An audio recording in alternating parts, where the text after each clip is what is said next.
말씀, 성경의 영감과 무호성, 오류가 없다는 뜻이죠.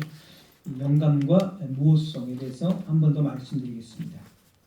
하나님은 구약에서 음성으로 말씀하시기도 하시고 환상이나 꿈으로 또는 천사를 통해서 말씀을 하기도 하셨습니다. 그리고 이 모든 것을 기록으로 남겨두셔서 성경이 되게 하셨습니다. 하나님이 직접 말씀하신 것이나 성경을 기록한 것이나 권위가 같습니다. 선지자들이 하나님의 말씀을 전한 것이나 기록된 것이나 전부 하나님의 말씀으로서 권위는 같습니다. 하나님께서 직접 말씀하신 것은 좀 더 권위가 있고 글로 남겨진 것은 권위가 좀 떨어지고 그런 것이 아니다라는 말씀입니다. 오늘은 성경이 왜 하나님의 말씀인가를 성경을 통해서 증거를 하고자 합니다. 성경이 하나님의 말씀이라는 것은 성경을 가지고 증거할 수밖에 없습니다. 왜냐하면 성경이 최고의 그리고 절대적인 권위이기 때문입니다. 만약 다른 어떤 문서에서 성경이 하나님의 말씀이라는 증언이 나왔다 할지라도 우리는 그것을 성경이 증언하는 것보다 더 신뢰할 수는 없습니다. 다른 문서는 최고의 절대적인 권위가 없기 때문입니다.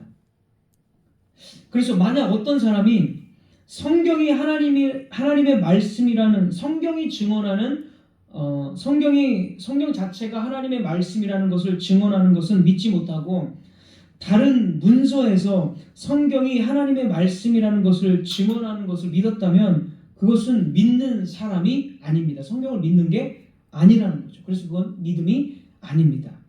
다른 인간의 문서보다 성경을 더 신뢰했기 때문입니다.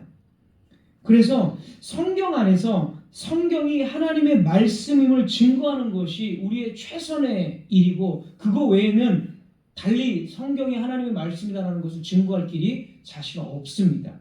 그게 최고이며 최선이며 절대적인 권위이기 때문에 성경이. 그래서 오늘 성경 자체로 성경을 증언하는 것밖에 우리는 할 수 없다.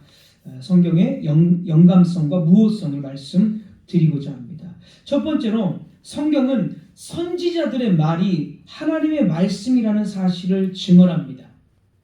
선지자들의 말들이 하나님께로부터 받은 말씀이어서 성경에 거의 대부분이죠. 사실 다 그렇게 기록이 되어져 있습니다. 그것이 그러니까 선지자의 말이 아니라 하나님의 말씀이라는 것을 성경이 증언한다는 것이죠.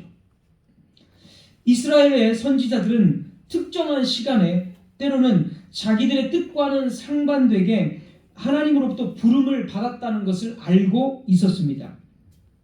예를 들어서 출애굽기 3장 1절에 하나님께서 모세를 부르셨고 모세가 자기를 부르신 분은 하나님이라는 것을 알고 있었습니다.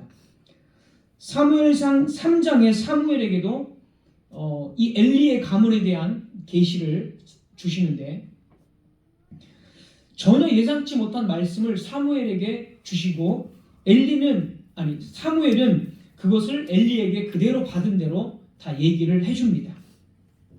사무엘은 그것이 하나님께서 주신 것을 알고 있었습니다. 엘리 역시 그것이 하나님의 말씀인 줄 알고 있었고 그대로 될 것이라고 생각을 했습니다. 그리고 실제로 그렇게 됐습니다. 이사야 6장 이사야 역시도 마찬가지였고 나를 보내신 분이 하나님이라는 것을 알고 있었습니다. 이런 수많은 구절들 속에서 선지자들은 하나님께서 자기들에게 말씀하셨다는 사실을 깨닫고 있었으며 어떤 경우에는 하나님께서 내 입에 자신의 말씀을 두셨다라고도 기록을 했습니다. 말하고 기록을 했습니다. 대표적으로 신명기 18장 18절. 신명기 18장 18절.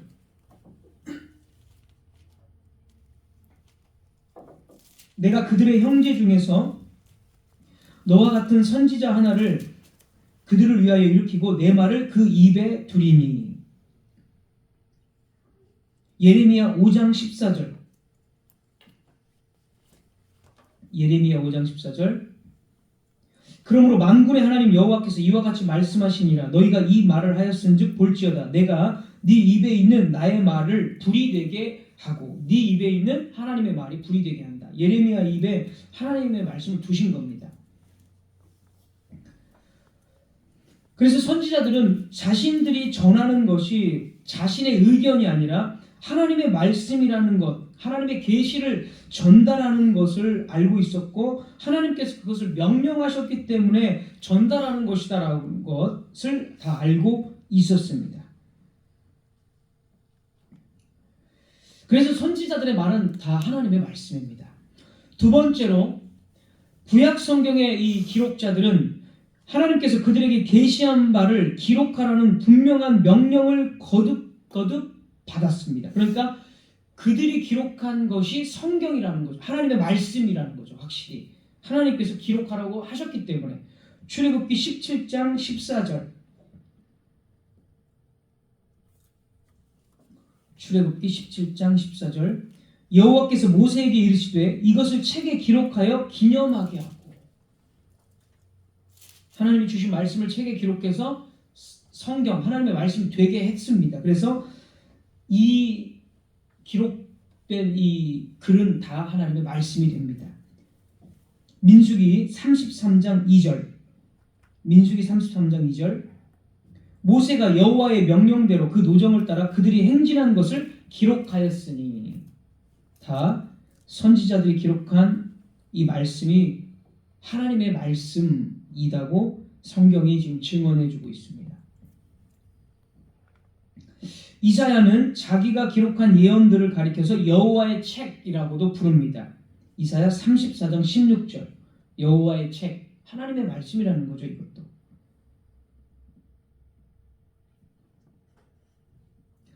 그리고 선지자들은 하나님의 계시를 전할 때 하나님이 말씀하시는 것처럼 시작을 하다가 이제 1인칭으로 바뀌어요. 그러니까 하나님이 말씀하시는 건지 선지자 본인이 말하는 건지 구분을 안 합니다. 그래서 선지자가 말하든 하나님이 말씀하셨든 어쨌든 하나님의 말씀이고, 어떤 경우는 자기 스스로 본인이 1인칭으로 내가 이렇게 시작하다가 갑자기 하나님께서 이런 식으로 3인칭으로 바뀌어요. 그러니까 1인칭으로 했다가 3인칭 하나님으로 갔다가, 또는 3인칭 하나님으로 시작했다가 갑자기 자기의 말처럼 1인칭으로 바뀌기도 하고, 이런 경우가 엄청나게 많습니다. 그래서 이게 과연 이게 예를 들어 모세면 모세가 하나님의 말을 하는 건지 아니면 하나님이 그냥 내가라고 하는 건지 구분이 안 됩니다. 그만큼 이런 것 모든 전체가 다 하나님의 말씀이라는 거죠. 어디까지가 하나님이 직접 하시는 건지 아니면 어디까지는 선지자를 통해서 하시는 건지 이 구분 자체가 모호하다라는 거죠. 그래서 하나님의 말씀입니다.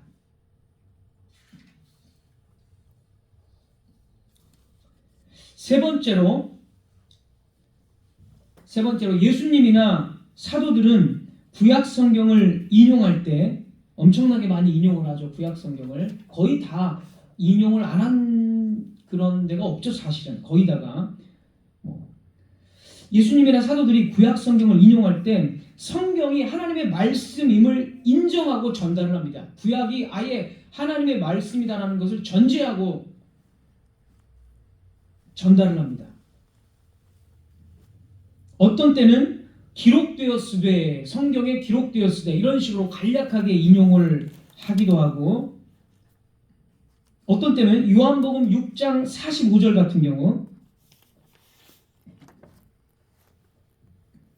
요한복음 6장 45절 같은 경우 선지자의 글에 그들이 다 하나님의 가르치심을 받으리라 기록되었은즉, 선지자의 글이 이제 하나님의 계시여서 그렇게 기록되었다, 이런 식으로 말을 합니다. 신약 성경 같은 경우 로마서 4장 3절은 이렇게 말합니다. 바울은 이렇게 말합니다. 성경이 무엇을 말하느냐? 그러니까 성경이 말한 바가 절대적인 권위라는 거죠. 하나님의 말씀이기 때문에. 로마서 4장 3절, 성경이 무엇을 말하느냐? 아브라함이 하나님을 믿음에 그것이 그에게 의로 여겨진 바 되었느니라. 성경이 말한 바를 내세우면 끝난 겁니다. 논쟁이 끝나야 돼요. 왜냐하면 성경이 하나님의 말씀이고 절대적인 진리, 권위이기 때문에. 그리고 예수님께서 어떤 경우에는 인간 저자를 언급하고 있습니다. 인간 저자. 그러니까 예를 들어서 이사야, 마태복음 15장 7절.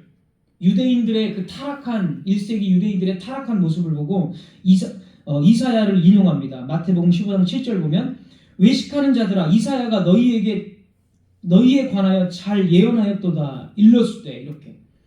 그래서 이사야가 이 이사야서를 저작했다는 것을 예수님이 말씀을 하십니다. 이사야가 너희들에게 그렇게 미리 다 예언했다 이렇게 말하고, 다른 곳에서는 인간 저자가 아니라 하나님이 이르셨다 이렇게 말합니다. 마태복음 15장 4절입니다. 하나님이 이르셨으되 내 부모를 공경하라 하시고, 하나님이 이르셨으되 모세가 이 율법책을 기록을 했는데 그것을 모세가 기록했지만 하나님이 이르셨으되 이렇게 말하는 거죠. 저자가 하나님이라고 여기서는 또 말합니다. 인간 저자를 말하기도 합니다. 왜냐하면 하나님의 영감, 감동하심으로 인간 저자가 썼기 때문에 어떤 때는 인간 저자를 말하고, 어떨 때는 하나님이 이르셨으되 이렇게 말하고, 어떨 때는 성경이 무엇을 말하느냐 이렇게도 말을 합니다. 교차적으로 전부 성경 자체가 하나님의 말씀임을 전제하고 다 말을 하고 있습니다. 로마서 9장 17절에서는 바울은 성경을 마치 하나님처럼 이야기합니다. 성경 자체를. 로마서 9장 17절. 성경을 하나님으로 이렇게 좀 사람처럼, 그러니까 의인화했다고 볼 수도 있고, 성경을 하나님처럼 얘기합니다. 로마서 9장 17절. 성경이 바로에게 이르시되, 원래 이거 하나님의 말씀이거든요. 하나님께서 내가 바로를 세워서 너로 말미암아 내가 영광을 얻겠다라고 하나님이 이 모세에게 얘기했고, 또 모세를 통해서 바로에게 전달이 됐습니다. 원래 이거 하나님이 말씀하신 건데 여기는 성경이 바로에게 이르시되, 성경 자체가 하나님처럼 이렇게 바꾸어 버립니다. 그만큼 성경이 하나님의 말씀이라는 것을 전제하고 이렇게 말을 하는 거죠. 그래서 구약 성경 전체는 다 하나님의 말씀이고, 그 다음에 사도들의 글들, 그러니까 신약 성경 같은 경우도 전부 하나님의 말씀입니다. 그것 역시 성경 자체가 증언을 합니다. 고린도전서 2장 4절.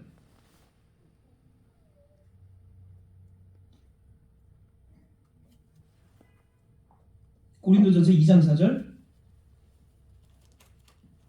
내 말과 내 전도함이 설득력 있는 지혜의 말로 하지 아니하고 다만 성령의 나타나심과 능력으로 하여. 바울이 복음을 전할 때 인간의 지혜로 하지 않았다는 거예요. 오직 성령의 나타나심과 능력으로 했다는 거예요. 복음을 전할 때. 그가 고린도전서를 쓸 때도 당연히 성령의 능력으로 쓴 거죠. 그러니까 13절, 고린도전서 2장 13절. 우리가 이것을 말하거니와 사람의 지혜가 가르친 말로 아니하고 오직 성령께서 가르치신 것으로 하니. 성령의 영감이죠, 이런 것들이다.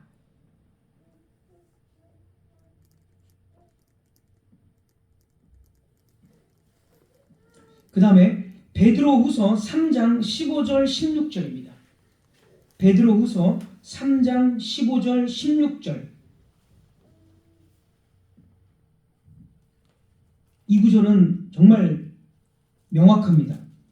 베드로후서 3장 15절 16절. 또 우리 주의 오래 참으심이 구원이 될 줄로 여기라. 우리가 사랑하는 형제 바울도, 여기 잘 보십시오. 베드로가 이제 바울을 사랑하는 형제라고 하죠. 우리가 사랑하는 형제 바울도 그 받은 지혜대로 너희에게 이같이 썼고, 받은 지혜대로 하나님의 영감으로 편지를 썼다는 거예요, 지금. 그러니까 바울이 말이 아니라는 거죠. 바울이 말이 아니고 받은 지혜, 하나님께서 주신 지혜대로 썼고, 그 다음 잘 보십시오. 16절. 또 그 모든 편지에도 이런 일에 관하여 말하였으되 그 중에 알기 어려운 것이 더러 있으니 무식한 자들과 굳세지 못한 자들이 다른 성경과 같이 그것도 억지로 풀다가 스스로 멸망에 이르느니라. 여기 잘 보십시오. 바울의 모든 편지가 다 성경이라고 말해요. 여기 보면 16절 그 모든 편지에도 이런 일에 관하여 말하였으되 하고 뒤에 보면 다른 성경과 같이 그것도 억지로 풀다가 멸망에 이르느니라. 다른 성경과 같이, 그러니까 바울의 모든 편지가 성경이라고 말하고 있어요. 베드로가. 바울의 모든 글은 하나님의 말씀입니다. 스스로 이렇게 증언을 다 하고 있어요. 그래서 구약과 신약 모두가 다 하나님의 말씀이고 선지자가 받아서 적었던 하나님의 말씀을 하나님이 직접 말씀하신 것을 적었던 이 모든 것은 다 최고의 절대적인 권위가 있는 하나님의 말씀임을 스스로 이렇게 성경이 증언을 하고 있습니다. 그러므로 우리 그걸 믿어야 되는 거죠. 성경이 증언을 하는 대로. 네 번째는 이제 성경의 무오성에 대해서 말씀을 드리도록 하겠습니다. 성경의 무오성, 무오, 오류가 없다 이런 뜻이죠.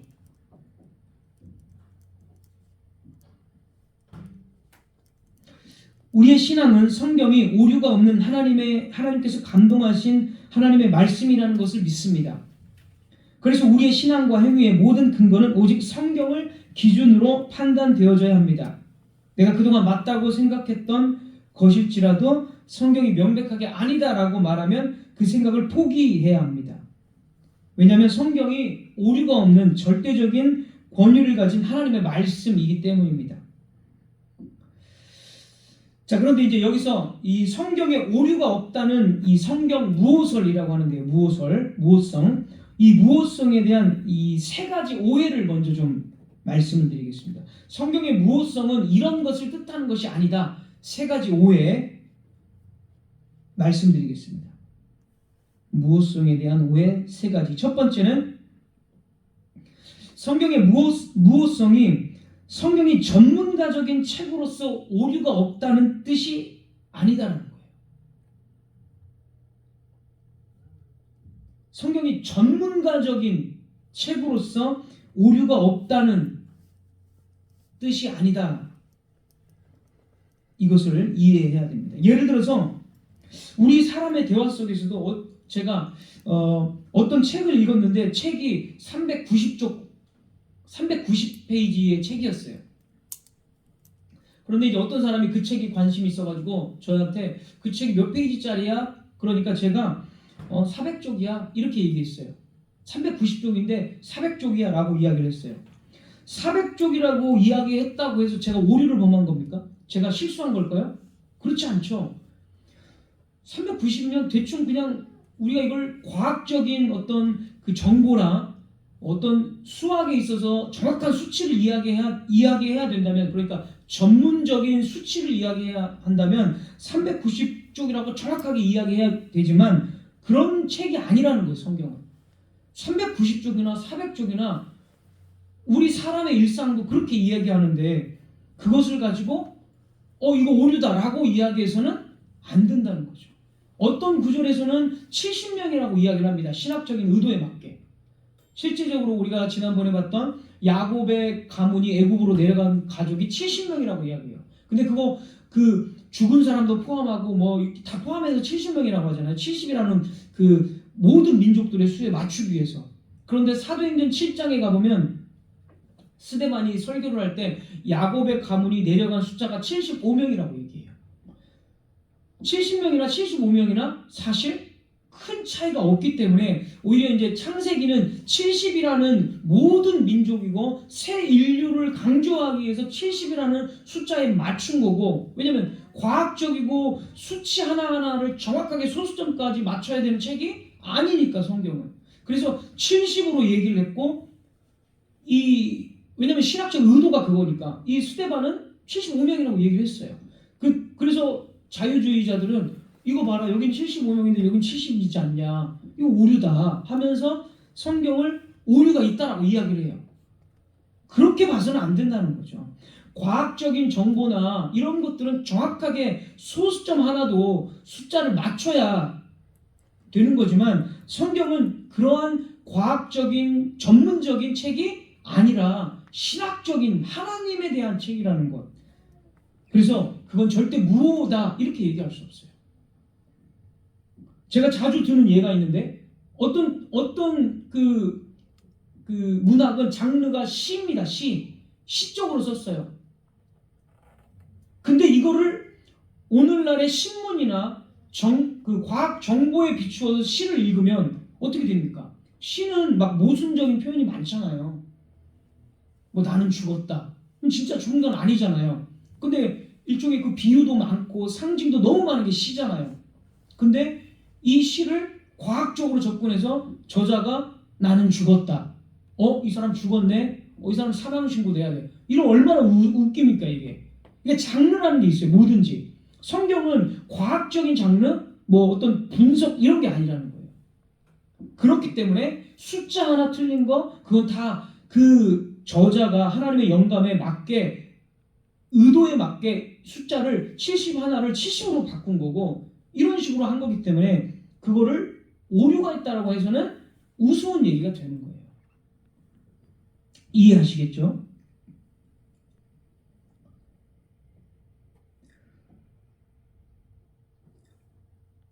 그리고 어떤 사건은 같은 사건을 기록을 하죠. 예를 들어서 이제 복음서가 4개이기 때문에 같은 사건을 기록한 게 많습니다. 마가복음에 있는 게 마태복음에 기록되고 누가복음에도 기록되고 뭐 오병이어 같은 경우는 요한복음 4개의 복음서에 다 기록됩니다. 그러면 저자의 관점에 따라 저자의 목적에 따라 어떤 불필요한 부분을 다 빼버립니다. 근데 어떤 부분은 뭐 마태나 뭐 마가라고 치면 마가는 이런 부분은 중요하기 때문에 그걸 집어넣어요. 근데 요한은 그런 건 중요하지 않다고 하면서 요한의 의도는 오병이어의 기적이 그 새로운 만나이신 예수 그리스도를 증언하기 위해서 오병이어 기적을 이제 요한 같은 경우는 기록을 하거든요. 근데 어쨌든 그런 의도로 기록을 했기 때문에 요한은 그 기록 목적에 맞춰서 필요한 거는 넣고 필요 없는 건 다 뺍니다. 근데 다른 저자는 그것도 있지만 그런 목적도 있지만 다른 주제를 부각시키기 위해서 자기 의도에 맞게 다른 거를 더 부각시켜요. 그러면 똑같은 그 사건인데 여기는 이렇게 하고 여기는 이렇게 기록을 했네. 인간 저자니까 서로 내용이 다르지 하면서 오류가 있다고 말해요. 그런 게 절대 아니라는 거죠. 누가복음에서는 예수님께서 산 위에 올라가서 설교했다고 해요. 평지입니다. 그래서 평지 설교라고 그래요. 누가복음은. 근데 마태복음은 산 위에 올라가서 산 위에서 설교해요. 산상 설교라고 해요. 똑같은 사건인데 누가는 평평한 데서 설교했다고 하고 마태는 산 위에서 했다고 해요.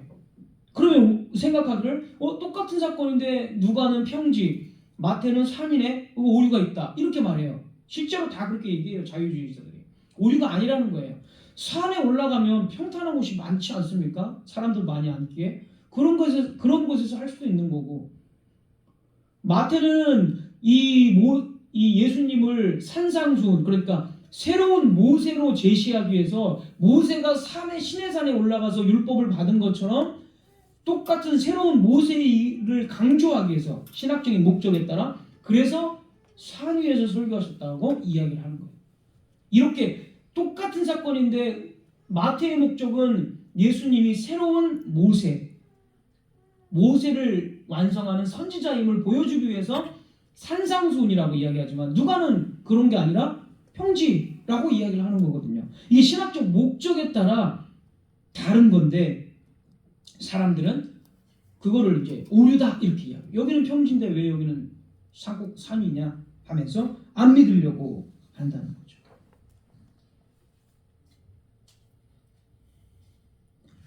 그래서 그런 것으로는 절대 성경에 오류가 있다라고 판단하는 거는 이게 우스운 얘기가 됩니다. 성경도 잘 모르고 어떤 장르인지도 모르고 이런 걸 모르고 그냥 하는 것이다라는 거죠. 두 번째로 성경이 과학적인 그런 접근을 허락하지 않기 때문에 성경에는 가끔씩 과학적으로 좀 오바된 경우가 있습니다. 대표적인 것으로 마태복음 13장에서 겨자씨입니다. 겨자씨요. 거기서 예수님께서 이렇게 말합니다. 겨자씨는 모든 씨보다 가장 작다라고 이야기해요. 제일 작은 씨가 겨자씨라고 얘기해요. 그러면 실제적으로 겨자씨보다 작은 씨앗이 있거든요. 그럼 이제 자유주의자들은 이거 봐라, 예수님이 지금 과학을 모르신다. 겨자씨보다 작은 씨들이 얼마든지 있는데 예수님은 겨자씨는 모든 씨보다 작은 것이로되 이렇게 말씀을 하면서 비유를 시작해요. 과학책으로 접근하면 이렇게 된다는 거예요. 예수님은 겨자의 그 작음과 하나님 나라의 엄청난 성장을 설명하기 위해서 일종의 비유로 말씀하신 건데, 비유라는 장르를 무시하고 과학적으로 접근을 해버리니까 그런 주장을 하는 겁니다. 그래서 여기서 예수님은 이렇게 말합니다. 겨자씨가 엄청 모든 씨보다 작지만 나중에는 나무만큼 자란다고 이야기를 해요. 과장법이거든요. 이것도 비유, 시나 이런 거에 과장법 많잖아요. 과장법인데 과학자들은 또 이렇게, 겨자씨는 나무가 아닌데 풀인데 자라나 봐야 2m밖에 안 돼. 예수님 여기서 실수하신 거야. 그러니까 성경이 오류가 있는 거야. 자유주의자들, 과학자들 이렇게 얘기를 하는 거예요. 성경을 잘 모르니까. 말씀드린 대로 작은 것으로, 엄청나게 눈에 보이지 않은 작은 씨가 나중에는 거대한 나무로 성장한다. 그게 하나님의 나라다. 엄청난 회오리 바람 같은 영향력을 발휘할 것이다 라는 것을 더 확실하게 가르쳐주기 위해 그런 비유를 쓴 건데, 그런 거를 인정을 안 한다는 거죠, 사람들이. 그래서 그런 거는 가끔 과학을 벗어나는 과장된 표현이 있을지라도 그게 오류가 아니다. 여러분 꼭 기억을 하셔야 됩니다. 정확한 문법을 다 구사했을까요? 아니에요. 그것도 어떤 누가 같은 경우는 많이 배운 사람, 의사이기 때문에, 누가나 이런 사람들은 많이 배운 사람이기 때문에 정확한 문법을 다 구사하지만, 못 배운 그런 농민이라든지 농부라든지 이런 사람들은 정확한 문법을 다 구사 못해요. 근데 그 문법이 틀렸다고 해서 이거 문법이 틀렸네, 그러니까 이거 오류야, 이렇게 말했어도 역시 안 된다는 거예요. 시간 순서, 연대기적인 순서, 복음서 같은 경우는 시간 순서대로 기록하지 않아요. 요한복음 같은 경우는 정말 시간 순서대로 기록하지 않아요. 아까 말씀드린 대로 저자의 목적에 맞게 일어난 사건들을 이 앞에 배열했든지 뒤에 배열했든지 다 배열을 달리합니다. 요한복음 같은 경우는 예수님께서 최소한 3번 예루살렘에 가십니다. 예수님이 3년을 사셨고 공생애를 3년을 하셨고, 그 다음에 유대인들은 적어도 1년에 3번은 예루살렘에 방문을 해야 되거든요. 그럼 예수님이 3년 동안 얼마나 많이 예루살렘 방문했겠어? 더 많이 방문했겠죠. 근데 이 요한복음에서는 예루살렘의 방문을 3번 정도로 기록을 합니다. 그런데 마태복음 이런 데는 예수님께서 예루살렘에 한 번 간 걸로 기록을 해요. 차이가 이렇게 있어요. 목적에 맞게 10번 간 거를 한 번만 기록을 한 거일 수 있고, 예를 들어서 요한은 그래도 3번을 갔다라고 5번 같은 6번 같은 다 사실인데 그 중에 한 번만 기록한 거, 어떤 사람은 3번만 기록한 거, 이게 무슨 오류가 아니죠. 저자의 목적에 따라서 이런 차이가 다 있다는 것이고, 그런 순서조차도 다 저자의 목적에 따라, 하나님의 영감에 의해서 목적에 따라 배열을 했다는 것입니다. 그러니까 문법이라든지 글쓰기라든지 시간 순서, 이런 연대기, 이런 것들은 오늘날 우리의 사고입니다. 우리는 정확한 인용문을 해야 되고 또는 정확한 문법을 지켜야 되고, 우리는 그런 사고 속에 있지만 이 고대의 성경을 기록할 당시는 그런 시대가 아니에요. 인용을 할 때 따옴표를 해가지고 이건 인용문이다 이런 게 없잖아요. 그 당시는 이 부분은 더 두껍게 칠해서 두껍게 글씨체를 해서 여기는 누가 인용한 거야, 이런 식으로 기록이 되는 게 아니잖아요. 오늘날과 달리 각주가 있는 것도 아니고. 물론 이제 나중에 이 성경을 할 때 나머지 편집자들이 각주는 달아놓죠. 물론 학자들이. 근데 처음 저자들이 각주를 달고 이런 스타일이 아니라는 거죠. 그래서 어떨 때는 인용도 사실 그 구약의 인용이라든 이런 인용들이 조금씩 달라요. 조금씩 다 달라요, 진짜로. 그것 역시 예수님 안에서 성취된 목적에 맞게 일부러 저자가 다 목적에 맞게 바꾼 겁니다. 단어 하나씩, 글자 하나씩. 그것을 오류라고 볼 수가 없습니다. 그래서 이런 종류의 것들을 발견했다고 해서 그것을 오류다라고 이야기해서는 안 된다는 것이죠. 뭐 과학을 넘어서는 오바된 표현들, 아까 뭐 겨자씨비 이런 것들도 과학과 오늘날의 과학과 다르다. 오류가 없다면 과학과도 다 맞아야지. 오늘날의 과학과. 그렇지 않다는 거죠. 성경은 일상 언어로 기록이 되어졌다라는 것입니다. 일상 언어. 그러니까 오늘날 우리가 사용하는 언어. 예를 들어서 우리가 오늘날 아주 쉽게 해 떴어 이렇게 말하잖아요. 사실 해가 뜬 게 아니잖아요. 지구가 도는 거지. 똑같습니다. 성경도. 그 시대의 일상 언어를 가지고 기록을 한 것이기 때문에 이것을 과학적으로 이야기해서는 안 된다라는 것이죠. 하나님의 말씀으로서 이것은 하나님의 의도가 있기 때문에 신학적 목적을 드러내기 위해서 그렇게 기록을 했다는 것입니다. 지난주에 성경을 읽는 네 가지 구절, 이 네 가지 구절에서 성경을 해석하는 전제에 대해서 말씀을 드렸듯이 성경은 과학적 접근, 문법적인 접근 이런 것이 아니라 하나님의 구속 계시, 삼위 하나님과의 연합, 신적인 말씀으로서 하나님께서 영감하셨다는 이런 전제하에 연구하지 않는다면 우리는 성경을 절대로 이해할 수가 없습니다. 그리고 지난번에 말한 대로 이 원리가 아니면 성경을 사사로이 푸는 것이고 아까 그 베드로후서 3장인가요? 거기서 말한 것처럼 멸망에 이르게 된다 이렇게 말을 하죠. 멸망에 이를 수밖에 없습니다. 이러한 것들은 이러한 접근 방법으로 이러한 해석을 전제를 가지고 성경이 접근을 해야 한다라는 것입니다. 성경은 성령님의 감동하심으로 기록되었기 때문에 해석의 주체는 또한 성령님이십니다. 이 말은 우리 이성으로 성경을 연구하는 것이 아니라 한 구절을 읽더라도 성령께서 깨닫게 해주셔야 되고 우리의 이성이 성경에 복종되어야 한다는 것을 뜻합니다.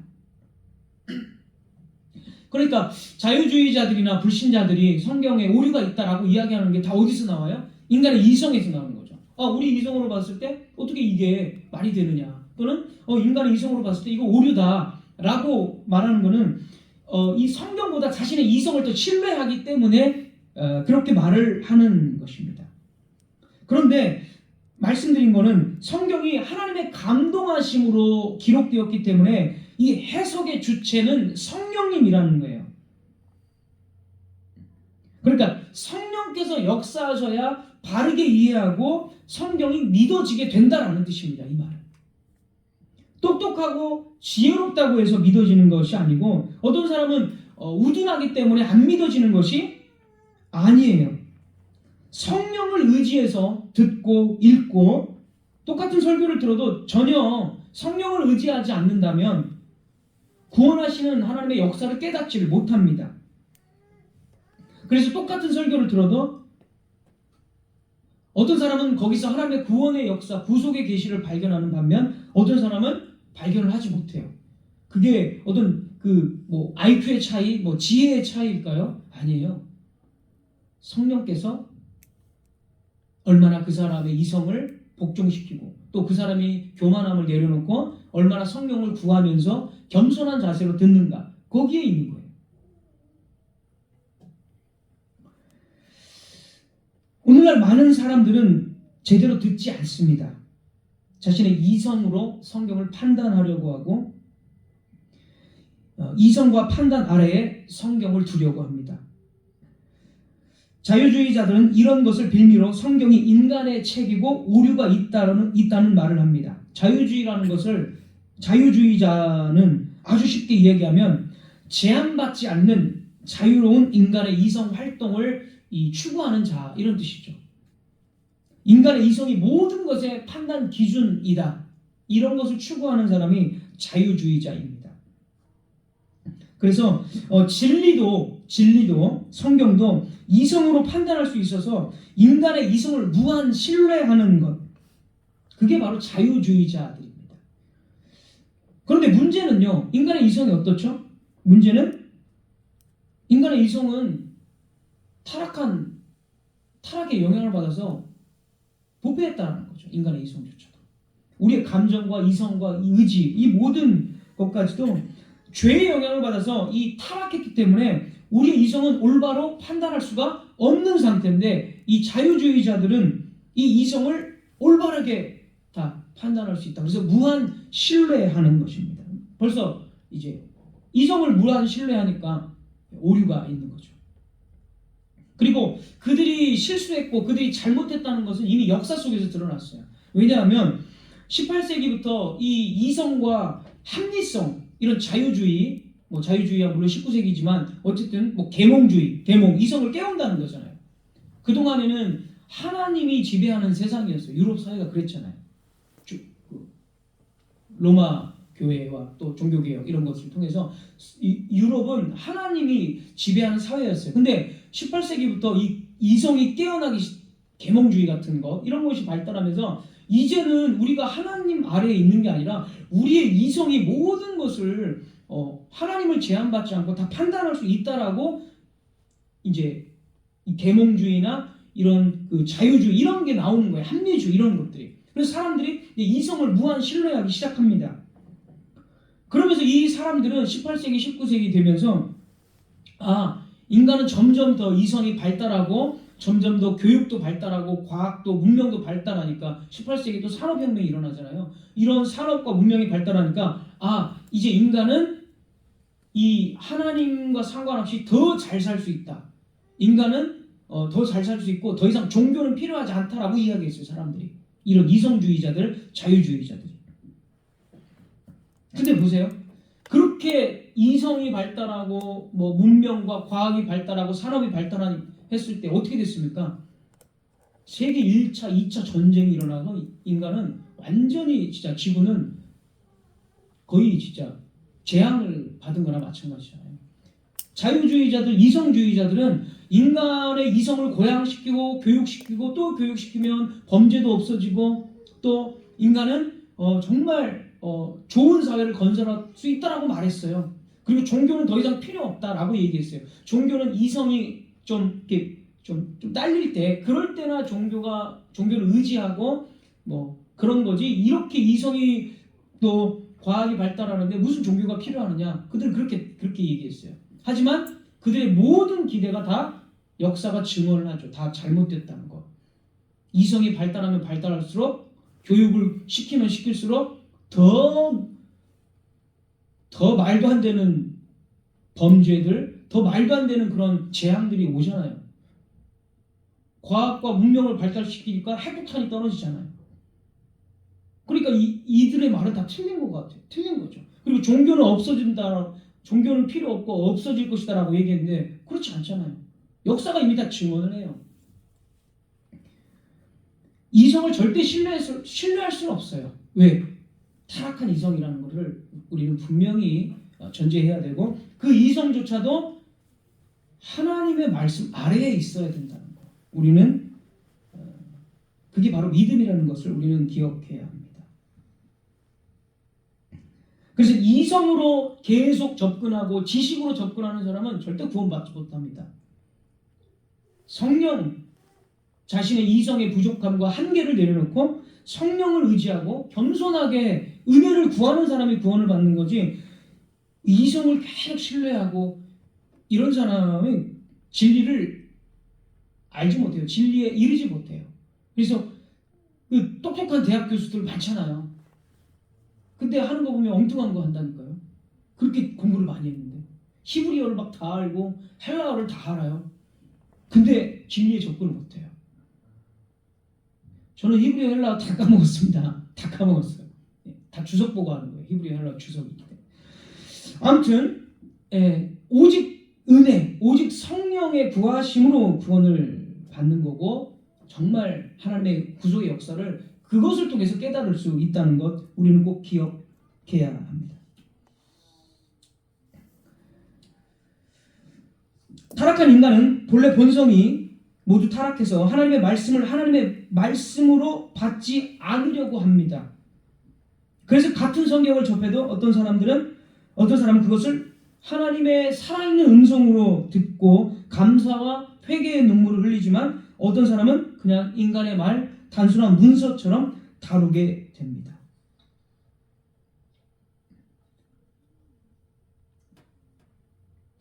우리 마음속에 역사하시는 성령께서 친히 하나님의 말씀이 참되며 정확무호함을 증거해 주실 때에야 비로소 사람은 하나님 앞에 무릎을 꿇고 성경이 하나님의 말씀이라는 것을 고백할 수가 있습니다. 그래서 지식과 이성을 자랑하는 것이 아니라 겸손하게 내 지식과 이성이 한계가 있다는 것, 내 의지로 믿어지지 않는다는 것, 오직 성령의 은혜라는 것을 우리는 늘 구해야 합니다. 이 사실 앞에서 우리는 또한 우리의 자랑은 하나도 없다라는 것, 오직 은혜만을 자랑해야 한다는 사실을 또한 배우게 됩니다. 마지막으로 한 가지 중요한 사실만 언급하고 마치도록 하겠습니다. 하나님은 자기 백성들에게는 이 성경을 정확무호한 하나님의 말씀으로 받아들이게 하시지만 자기 백성이 아닌 경우에는 자유주의자들처럼 보이게 하신다는 겁니다. 일부러 모호하게 하시고 들어도 듣지 못하게 하시고 보아도 보지 못하게 하십니다. 마태복음 13장 14절에서 16절. 마태복음 13장 14절에서 16절. 이사야의 예언이 그들에게 이루어졌으니 일렀으되 너희가 듣기는 들어도 깨닫지 못할 것이요 보기는 보아도 알지 못하리라. 15절. 이 백성들의 마음이 완악하여져서 그 귀는 듣기에 둔하고 눈은 감았으니 이는 눈으로 보고 귀로 듣고 마음으로 깨달아 돌이켜 내게 고침을 받을까 두려워함이라 하였느니라. 이사야는 하나님의 말씀을 전하는데 하나님께서 이렇게 말해요. 말씀을 전해서 그들을 듣게 하고 살려라 이렇게 전하는 게 아니라 말씀을 전하는데 전하면 전할수록 못 듣게 하고 감기게 해라. 그렇게 해서 내가 그들을 심판하겠다. 이렇게 전해요. 예수님은 이 이사야의 말씀을 그대로 가져와서 1세기 유대인들에게 너희들이 지금 이렇게 안 듣는 것 하나님이 너희들에게 듣는 귀를 안 주셨기 때문이다. 그리고 너희들의 완악함 때문이다. 이렇게 얘기해요. 지금 그 얘기입니다. 이 마태복음 13장에. 근데 이제 16절 보십시오. 16절. 제자들을 향해서는 이렇게 말씀하십니다. 16절. 그러나 너희 눈은 봄으로 너희 귀는 들음으로 복이 있도다. 하나님의 백성은 들려진다는 거예요. 보아진다는 거예요. 그러니까 하나님은 자기 백성에게는 역사하셔서 성경을 하나님의 말씀으로 구원의 역사로 듣게 하고 들리게 하시지만 자기 백성이 아닌 경우는 그거를 의도적으로 닫으십니다. 그게 심판이고 유기죠. 닫아버려요. 그래서 자기 백성과 자기 백성이 아닌 사람을 구분을 하십니다. 성경이 우리에게 하나님의 말씀으로 들리고 그 말씀 앞에서 마음이 열리고 회개와 감사로 반응하게 되는 것은 우리의 지적인 성취가 아니라 전적인 하나님의 은혜입니다. 그러므로 우리는 스스로의 지혜를 의지하기보다 하나님께서 우리 눈을 열어주시고 귀를 열어주시기를 구해야 하며 날마다 말씀 앞에 겸손히 서서 주님 이 말씀을 듣게 하시고 순종하게 하옵소서라고 기도해야 합니다. 그것이 하나님의 말씀을 읽고 듣는 자세입니다. 기도하겠습니다. 하나님 아버지